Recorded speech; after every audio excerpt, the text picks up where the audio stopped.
madam madam doctor प्रज्ञा madam से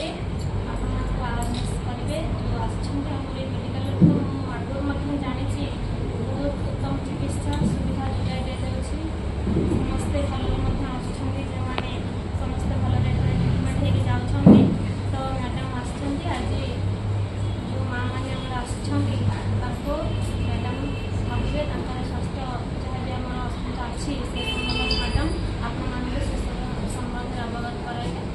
चाहिए जे यही स्वास्थ्य शिविरटी भलरे आयोजन जो भाव में सुंदर भाव में कार्यक्रम रोम हस्पिटाल तरफ रखी निश्चिंत आशा करी मैडम अच्छा लोक मैंने जो आसुँच दूर दूरांतर समस्ते निश्चिंत भाव